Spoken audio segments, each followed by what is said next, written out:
This is our 2003 Ford Ranger XLT. It has no power, it gets terrible gas mileage, and I love it. My girlfriend, however, hates driving it. Not sure why.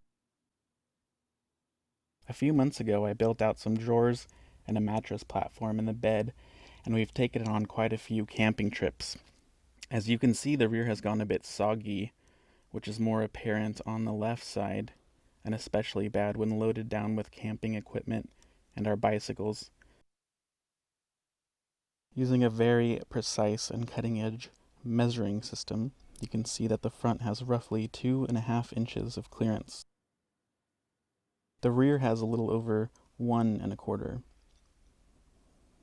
As far as I can tell, it's had a cap on it for the majority of its 17 years and 100,000 plus miles, and I think it's taken a toll on these poor stock leaf springs.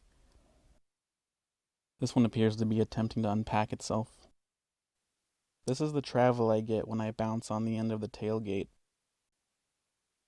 Roughly 2 inches of travel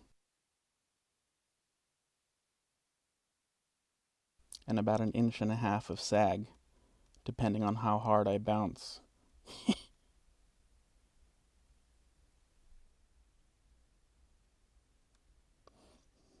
I managed to scrounge these up from my local pick-apart.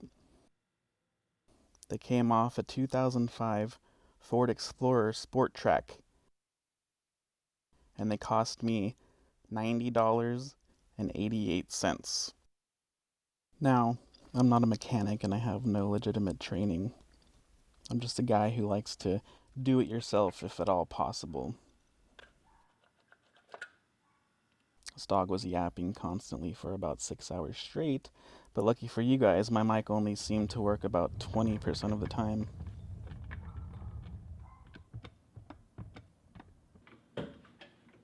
Before someone mentions the Harbor Freight jack stands, just know that I enjoy living a life of danger and intrigue.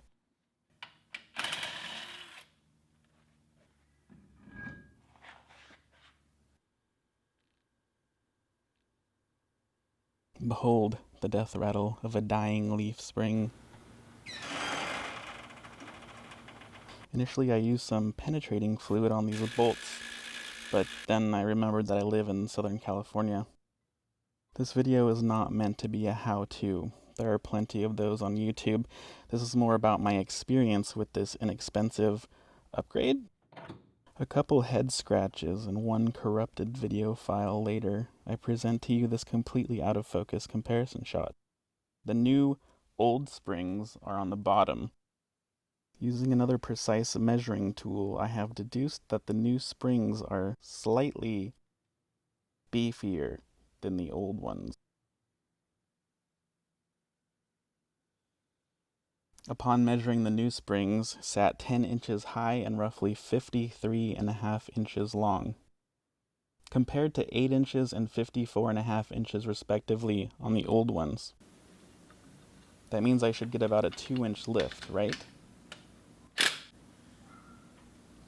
I soon realized I needed to detach the struts in order to fit the taller springs.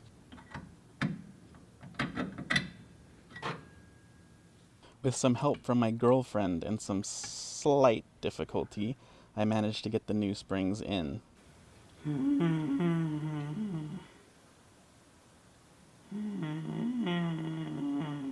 Don't worry, I torqued everything to spec. Apparently this is the face I make when I achieve optimal torque.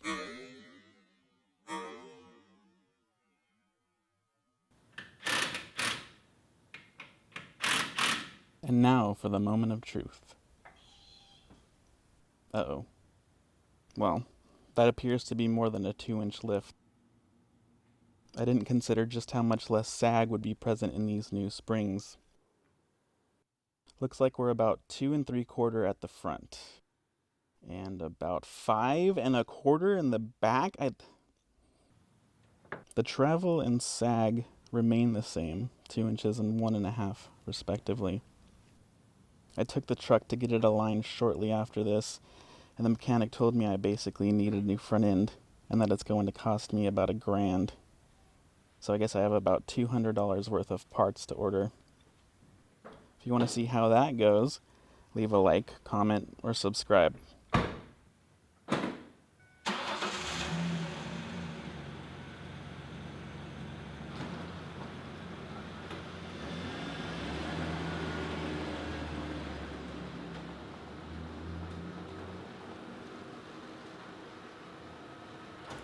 Oh, hi. How you doing, girl? Okay, anyone sticking around to this point in the video is probably wondering, how does it ride? Well, it rides differently.